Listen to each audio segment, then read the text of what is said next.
চীনের সাথে যদি এই মানে এতগুলো চুক্তি বা সমঝোতা যাই বলি আমরা, এই স্বাক্ষর না হতো, এতগুলো স্টেটমেন্ট যদি সেখানে উনি না দিতেন, আপনি বিশ্বাস করেন, আমি আপনাকে 100% চ্যালেঞ্জ দিয়ে বললাম যে মোদি সেখানে এই বৈঠক হতো না, হতো না, হতো না। এটা পরবর্তীতে ব্যাংককে যেটা হয়েছে ওটা ইন্ডিয়ার কারণে। ভারত আমাদেরকে একটু মানে ওই যে বলে না একটা ধমক দেওয়া, মানে একটা খেসকি দেওয়া, হ্যাঁ মানে এরকম একটা ঝাঁকানি দিল আর দিতে চেষ্টা করলো আর কি, একটা জুজুর ভয় দেখানো আর কি, যে আমরা আরো কিছু মেজার্স নিব। এটা কিন্তু এইটাতে খুব বেশি কাজ হবে না। মারুফ ভাই যথার্থই বলেছেন। ভারত এটা বলতেছে ওই যে চীনকে অফারটা করা হয়েছে, তো ভারত হুম। সেখানে চীনের মানে যে উপস্থিতি, চীন যদি এটাকে বাস্তবায়ন করে, এখানে পোর্ট গুলো করে, তাহলে মানে চীনের মানে ইন্টারভেনশন করতে আর একটু সোজা হবে, একদম তাকে চিকেন নেকের কাছাকাছি চলে আসবে। এই কারণে ভারত ডক্টর তেলে বেগুনে মোহাম্মদ জ্বলে উঠবে। ইউনূস বা বর্তমান সরকার কি আসলেই এই হুমকিতে ভীতু হবার মতো? যতটা সহজ সমীকরণে বিষয়টা মিলিয়ে গেছে যে বিএনপি, আমরা বিএনপি চিন্তাধারা, আমরা এটা মানে জাতীয়তাবাদকে আমরা লালন করি, বহুদলীয় গণতন্ত্রকে আমরা শ্রদ্ধা করি। দীর্ঘদিন আমাদের লড়াই সংগ্রামটা কথাবার্তার মাধ্যমে, লেখাজোকার মাধ্যমে তেমনটাই ছিলেন। এটাতে কোনো সন্দেহ নেই, এখনো আছে, থাকবেও ভবিষ্যতে। কিন্তু তাই বলে আমরা মানে একটা জিনিসকে সত্যকে মানে জেনে শুনে আড়াল করে যেতে পারবো না। বিএনপি যেটা শহীদ প্রেসিডেন্ট জিয়াউর রহমান সাহেব, উনি যেরকম ভারত বিরোধী সেন্টিমেন্টের উপর দাঁড়িয়ে বিএনপি যেভাবে প্রতিষ্ঠিত হয়েছিল, তারপরে 90 যেখানে আলোচিত, আমরা তখন ছাত্র, যখন আলোচিত সেই স্লোগান নেত্রীমোদের খালেদা ভারত থেকে আলাদা, যেটা তাদেরকে 91-এর বিজয় এনে দিয়েছিল অপ্রত্যাশিত ভাবেই, যে তিনি প্রধানমন্ত্রী আসনে হলেন, বিএনপি সংখ্যাগরিষ্ঠতা লাভ করলো। তো সেখানে আওয়ামী লীগ তো 91 সালেই তো সরকার গঠন করার কথা। এই ভারতীয় ইমেজ, এই জায়গাটার সাথে আমি মারুফ ভাইয়ের সাথে একমত যে ভারতের এই জায়গাটায় বিএনপি কে মানে একটা অবস্থান তৈরি করে দিয়েছে। আর ভারতের বিপক্ষে যাওয়া মানে আওয়ামী লীগের বিপক্ষে যাওয়া, আওয়ামী লীগের বিপক্ষে রাজনৈতিক শক্তি মানে ভারতের বিরুদ্ধে রাজনৈতিক শক্তি। সুতরাং এইটাতে আমার কোনো, ওনার সাথে কোনো দ্বিমত নাই। কিন্তু আমার কথাটা হলো যে কি, একটা প্রশ্ন শুধু আমি জনগণের সামনে আপনার মাধ্যমে, আপনার উপর জনগণ যারা আছে এবং দেশবাসীর কাছে এই প্রশ্নটা রেখে যেতে চাই, সেটা ধারাবাহিকতা এখন বিএনপি রাজনীতিতে কতটা মানে দৃশ্যমান, বা বিগত মানে 15 বছরও কতটা দৃশ্যমান ছিল, বা এখনো বিএনপি যে ভারত যে যখন বলছে যে আমরা বাংলাদেশে একটা নির্বাচন চাই, অতি দ্রুত একটা নির্বাচন চাই, বিএনপি কি বলতেছে যে আমাদের এটা আভ্যন্তরীণ বিষয়ে অতীতে যেভাবে নাক গলিয়েছে, তাদের পররাষ্ট্র সচিব এসে যেখানে নির্বাচনের কথা বলেছে, কোন দল ক্ষমতায় চলে আসবে এই কথা বলে জুজুর ভয় দেখিয়েছে, সাবেক একজন রাষ্ট্রপতিকে হেনস্থা করেছে, তারপরে বরাবরই অন্তত 3-4টা নির্বাচনে আমাদের রাজনৈতিক হস্তক্ষেপ আমাদের ছিল। আমরা এর আগের সরকারগুলোর কথাতে আমাদের স্বাধীনতার পরের সেই প্রেক্ষাপটগুলোতে না গেলেও তারপরে তো আমরা এটা দেখেছি।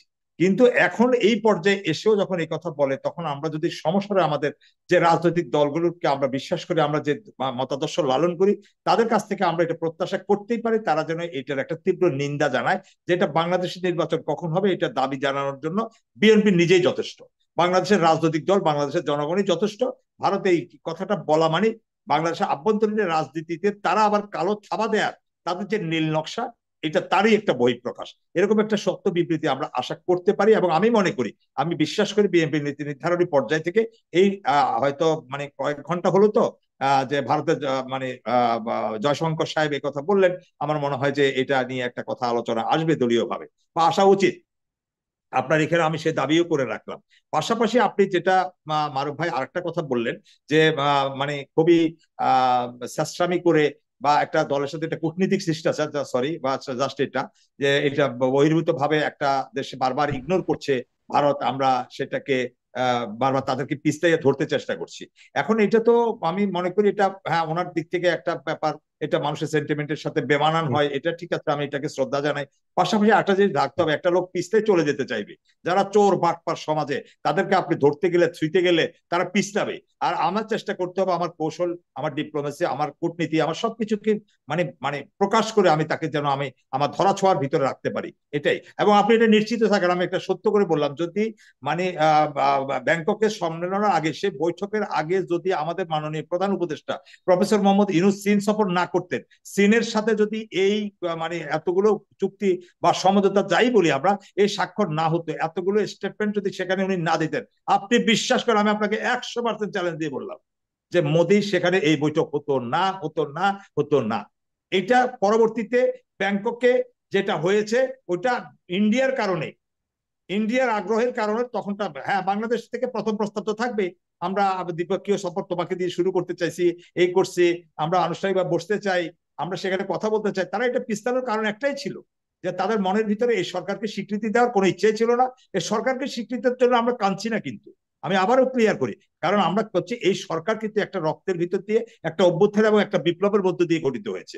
এই সরকারকে স্বীকৃতি দেওয়া মানে বাংলাদেশের সে বিপ্লবকে ভারত স্বীকৃতি দেওয়া, যে ভারতীয় বাহিনীও বাংলাদেশে তখন ছাত্র জনতার উপর গুলি চালিয়েছে। তো সুতরাং ভারত এই কারণে পিছলাচ্ছিল। ভারত ঠিকই বুঝেন যে এখানে বসলে তার কি সমস্যা হবে। ভারত এত আন্ডারমাইন করার আমাদেরকে, আমাদের সরকারকে, এই মুহূর্তে ওই পর্যায়ে ভারত নাই। ভারত তার প্রতিবেশী দেশ, এই যে আমাদের এটা করলো, এই যে আমাদের ট্রান্সশিপমেন্ট বাতিল করলো, এতে ফরাদ ভাই অনেকটা বলে ফেলেছেন এখানে। উনি যেভাবে আমাকে বিকশিত করার চেষ্টা করেছেন, এটা ওনার মহানুভবতা, কিন্তু উনি আমার চেয়ে আরো ভালো, সুন্দর, চমৎকার উনি ব্যাখ্যা দিয়েছেন। এটা আমাদেরকে খুব বড় ধরনের করে না। হ্যাঁ, আমাদের বড় ধরনের ডিলও তাদের সাথে নাই। এটা আমাদের বিকল্প ওয়ে আছে, আমরা সেই বিকল্প ওয়ে গুলো আমরা ব্যবহার করতে পারি, চিন্তা করতে পারি। তবে এটা একটা ভারত আমাদেরকে একটা থ্রেড দিল। হ্যাঁ, সেই থ্রেডটা দেয়াটা, হ্যাঁ, আমাদের, আমি মনে করি এটাতে আরো আপনি আগুনে ঘি ঢেলে দিলেন আর কি, মানুষের উত্তপ্ত, মানুষের মনোজগতে, হৃদয়ের মধ্যে, বাংলাদেশের হৃদয়ে আঘাত করলো। এই যে তারা একটার পর একটা করে যাচ্ছে, এখনো তো মানুষ ওটা ভুলতে কি পারে না। আমাদের বাংলাদেশের বড় কোনো আর্থিক বা অর্থনৈতিক ক্ষতি হতে পারে বলে মনে হয় আপনার কাছে? আমাদের এখানে অত বেশি ট্রেড এখনো পর্যন্ত গড়ে ওঠেনি সত্যিকার মানে অর্থে, যেটা ভারত দিয়ে, আমাদের। ভারতের মাধ্যমে, ভারতের না না, ভারতের এটা ভারতের মাধ্যমে, ভারত যেটা করছে আমাদের জন্য, যেটা এখন কথা, ভারত আমাদেরকে একটু ওই যে বলে না, একটা ধমক দেওয়া, একটা খেসকি দেওয়া, হ্যাঁ, এরকম একটা ঝাঁকানি দিল আর দিতে চেষ্টা করলো আর কি, একটা জুজুর ভয় দেখানো আর কি, যে আমরা আরো কিছু মেজার্স নিব। এটা কিন্তু, এইটাতে খুব বেশি কাজ হবে না। মারুফ ভাই যথার্থই বলেছেন, এগুলোতে কিন্তু যথার্থভাবে ভারত যে তার যে জিনিসটা প্ল্যান বাস্তবায়ন করতে চায়, হ্যাঁ, এইটা না, ভারত যেভাবেই হোক, ভারত কিন্তু একেবারে আমাদের স্বাধীনতার পর থেকে ভারত কিন্তু তার একটা শ্রেণী, মাফিয়া তন্ত্র বলি, ভারতের একটা এজেন্ট বলি, বিভিন্ন শ্রেণী পেশার ভিতরে, আমি কোনো শুধুমাত্র রাজনৈতিক দলের কথা বলবো না, বিভিন্ন শ্রেণী পেশার মধ্যে তাদের একটা মহল বাহিনীকে বা একটা বিশেষ বাহিনীকে তারা প্যাট্রোনাইজ করে বাংলাদেশ। এদেরকে একটা সাহস জোগানোর জন্য যে আমরা আছি, আমরা এখন থেমে যাইনি, আমরা বাংলাদেশকে ধরবো, আমরা ইন্টারভেন করব, আমরা নির্বাচনের দাবি করব, তোমরা মনোবল হারাইও না। এই ধরনের কিছু ছেলে মানুষই একটা, আমি মনে করবো আর কি, যে এই ধরনের কথা থেকে, যেটা ফরদ ভাই বলতে চাইলেন যথার্থই, যে সেভেন সিস্টারের যে আমাদের 750 যে সমুদ্র এরিয়া কিলোমিটার, এটুকু ব্যবহার করলে বা ভারতের সেভেন সিস্টারও সেখানে লাভবান হওয়ার কথা। তো এই কথাগুলোর গভীরে না গিয়ে তারা শুধু এটা ভাবলো কি, যদি আমেরিকার মাধ্যমে যদি এই প্রস্তাবটা হতো, এই এই এই কানেক্টিভিটির কথা আসতো, তাহলে কিন্তু ভারত কিছু বলতো না। ভারত এটা বলতেছে ওই যে চীনকে অফারটা করা হয়েছে, তো ভারত সেখানে চীনের যে উপস্থিতি, চীন যদি এটাকে বাস্তবায়ন করে, এখানে পোর্ট গুলো করে, তাহলে চীনের ইন্টারভেনশন করতে আর একটু সোজা হবে, একদম তাকে চিকেন নেকের কাছাকাছি চলে আসবে। এই কারণে ভারত ডক্টর তেরে মোহাম্মদ বেগুনে চলে। ইউনূস বা বর্তমান সরকার কি আসলেই এই হুমকিতে ভীতু হবার মতো?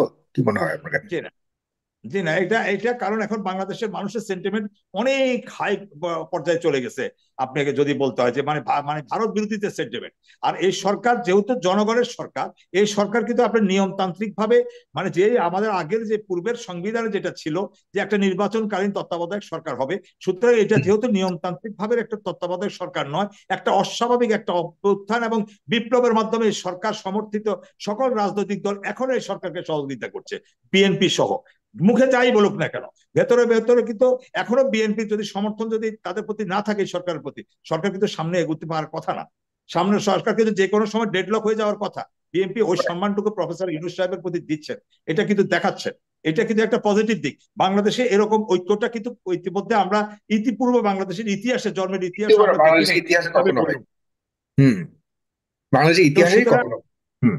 ইতিহাসে কখনো হয়নি। সুতরাং এখন হয়তো বিচ্ছিন্ন ভাবে ওনারা নির্বাচনের কথা বললে এটা মনে হচ্ছে যে কি ইউনূস সাহেবের সেটা প্রতিপক্ষ নিয়ে আমরা হচ্ছে। আসছি, নির্বাচন নিয়ে না, আমি একটা কতটুকু একটা লাইনের কথাটা একটু শেষ করি, একটা শেষ একটা করতে মিনিট। হয়। আমি বলছি যে এখন একটা শ্রেণী, একটা মহল মনে করছে বিএনপি নির্বাচন চাওয়া ইউনূস সাহেবকে কার্ভ করে দেওয়া, ওনাকে ফেলে দেওয়া।